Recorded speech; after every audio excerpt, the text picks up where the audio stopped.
तो hello dear students, तो हम लाए आपके लिए सेक्शन बी का सॉल्यूशन। तो इससे पहले हमने सेक्शन ए का पूरा सॉल्यूशन कर लिया था। आप देख सकते हो हमारे चैनल पे ऑलरेडी अपलोड हो चुकी है वो वीडियो, आप देख सकते हो।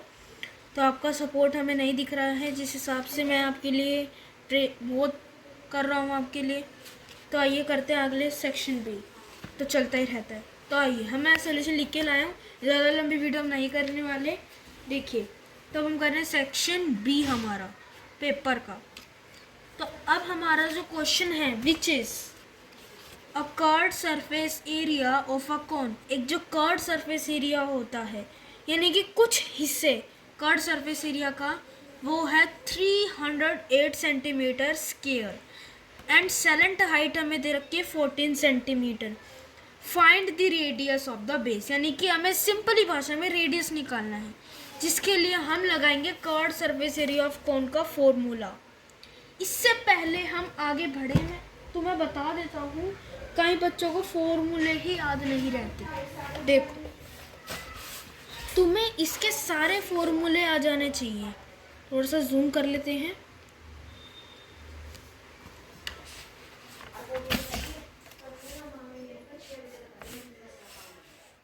ये देख सकते हो सारे फॉर्मूले हमें एनसीईआरटी में गिवन है, इसको आप कर सकते हो अच्छे से।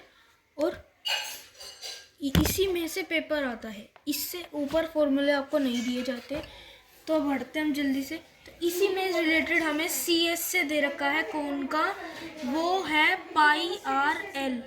ठीक है, तो हमें जो CS से है वो है हमारा 308 एंड पाई आर एल जो कि है 22/7 इंटू आर, क्योंकि रेडियस हमें नहीं दे रखा। तो L यानी कि L मतलब होता है हमारी स्लांट हाइट। इस चैप्टर के लिए मैं अलग से वीडियो लाऊंगा, उससे पहले हम कुछ क्वेश्चंस कर रहे हैं इसके पेपर के। तो अब जो 7 है 14 से कट जाएगा 2 पर, और जो यहाँ तो कुछ नहीं बचा, यहाँ तो सिर्फ 1 है। 1 की वैल्यू तुम मानो या ना मानो। तो अब जो 2 है वो नीचे आ जाएगा, 22 भी नीचे आ जाएगा, R रह जाएगा इधर। तो R को इधर लिख दो और इसको इधर लिख दो। इंटू करके आएगा 44, ऊपर आएगा 300, इसको डिवाइड करके आएगा 7, और यही आपका आंसर रहेगा। ठीक है, ये हमारा 21th क्वेश्चन आपका कंप्लीट हो जाता है, जो कि बहुत ज़्यादा इजी था। उसके आगे तो और ज़्यादा इजी है। देखो, अब अगला क्वेश्चन है mirror image from Y axis x is negative, यानी कि जब हमें y एक्सिस से निकालना होता है तो x नेगेटिव हो जाता है, और x एक्सिस से निकालना होता है तो y नेगेटिव हो जाता है। क्वेश्चन देखो, हमें इस क्वेश्चन में गिवन है find the mirror image of the point -5 6 lie about y axis in which quadrant it will lie. यानी कि हमें बताना है कि जो y एक्सिस से इस पॉइंट की मिरर इमेज क्या होगी और इसका क्वाड्रेंट क्या होगा। मिरर इमेज निकालने के बाद उसका क्वाड्रेंट क्या होगा। तो हमने निकाल ली मिरर इमेज, किससे निकालनी है, अबाउट y एक्सिस से। तो y एक्सिस से हम x को नेगेटिव, तो नेगेटिव इंटू नेगेटिव कैंसिल हो गए पॉजिटिव, तो पॉजिटिव आ जाएगा। तो ये आ जाएगा हमारा फर्स्ट क्वाड्रेंट। आगे समझ में अच्छे से क्वेश्चन, आगे बढ़ते हैं। और अगर मैं तुम्हें बता दूं एक्स्ट्रा चीज, जो है distance is not equal to 0। Distance कभी भी 0 के इक्वल नहीं रहता, सॉरी नेगेटिव नहीं रहता कभी भी डिस्टेंस। ये आपके लिए एक इम्पॉर्टेंट रहने वाला है। जैसे अब मैं तुम्हें कहूँ, चलो आगे बढ़ते हैं पहले तो। हाँ, अब जैसे आगे बढ़ लेते हैं। अब आगे हमें दे रखा है if x-3 is a factor of polynomial 3x² - kx - 6, then find the value of k। हमें k की वैल्यू निकालनी है। तो इसके लिए हम क्या करेंगे,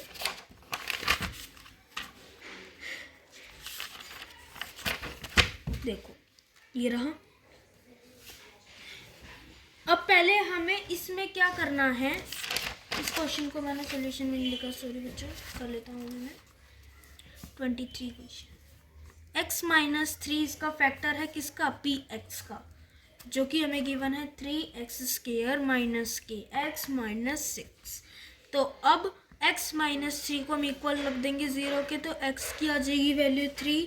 तो अब हम इसको पुट कर देंगे तो आएगा 3 का स्क्वायर माइनस के 3 माइनस 6। ठीक है, तो रिमाइंडर इक्वल हो जाएगा 27 के और माइनस 3 के एंड माइनस 6। तो रिमाइंडर, जब हमारा रिमाइंडर लग जाता है वो 0 हो जाता है। और यहाँ हमारा आ जाएगा कितना, 21 और माइनस का 3 के। अब माइनस का 3 के इधर आके हो जाएगा 3 के और यहाँ आ जाएगा 21। तो के की वैल्यू आ गई हमारी 7। आगे समझ में, तो ये होगा हमारे 3 क्वेश्चन रेडी। अगला क्वेश्चन, अब नेक्स्ट क्वेश्चन में हमें क्या गिवन है, express the linear equation x equal to 5y minus 10 in the form of ax plus by plus c equal to 0, then thus find the value of a b c। तो बहुत ज़्यादा easy question है 2 marks के लिए। आगे बढ़ो, तो अब हमें इसको ax by प्लस c की फॉर्म में लिखना है। तो इसको हम x, पहले देखो x का है, x तो अपनी जगह पे है तो इसको हम यहीं रहने देंगे। अब y को ढूंढो, y का है ये रहा, लेकिन इक्वल टू की साइड में है, हमें क्या इक्वल टू की इधर की साइड में लाना है, ना कि उधर की साइड। तो हम इसको इधर लाएंगे तो वो माइनस का बन जाएगा क्योंकि वहाँ पॉजिटिव में है। और इसी का मतलब होता है कांस्टेंट टर्म। क्या होता है, कांस्टेंट टर्म। तो जब ये कांस्टेंट टर्म प्लस में है, इधर उधर नहीं रहनी, इधर रहनी है, तो अब ये इधर आके प्लस में हो जाएगी क्योंकि माइनस में तो यहाँ प्लस में, अगर वहाँ प्लस में होती तो यहाँ माइनस में। तो a की, अब इसके साथ देखो a क्या है 1 है, b क्या है -5, c क्या है पूरा 10। तो a1 b -5 c 10। ये आ गया पूरा आंसर। इतना छोटा सा 2 नंबर के लिए बहुत ज़्यादा इजी। ठीक है, इजी पीजी। आगे बढ़े, चलो तो नेक्स्ट क्वेश्चन पे बढ़ते हैं अपने। देखो मैं सेक्शन में बांट रहा हूँ जिससे हमारे टोटल कुल सेक्शन है इसका ई, टोटल ई है इसके, यानी कि 5 सेक्शन है, 5 सेक्शन है इसके।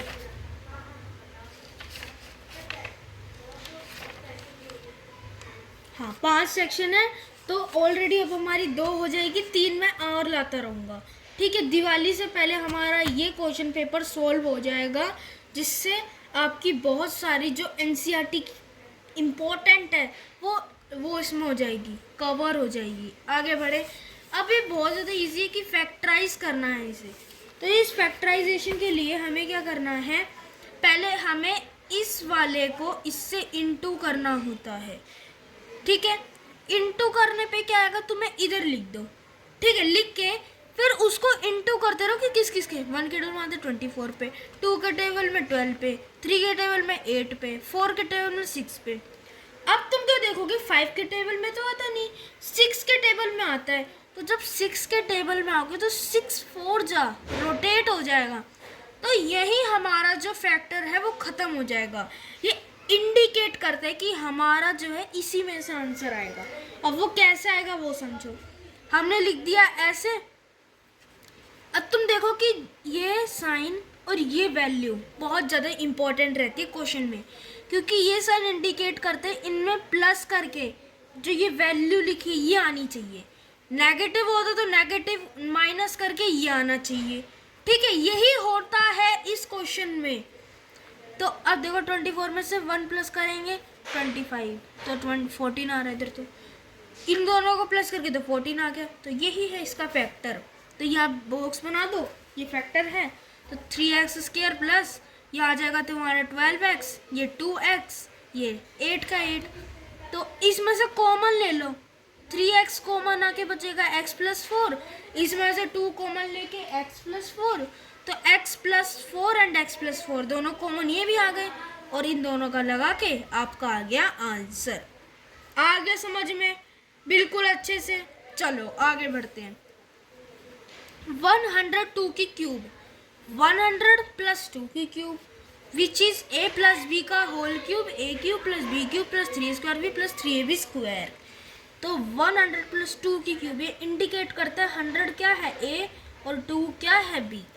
तो 100 का क्यूब विच इज दिस, 2 का क्यूब दिस, एंड इसको इससे इंटू करोगे आएगा 6, 6 को इंटू करोगे 1000 से तो आएगा दिस, प्लस में ये आ जाएगा 4, 4 3 जा 12 एंड 12 और 2 जीरो 1200।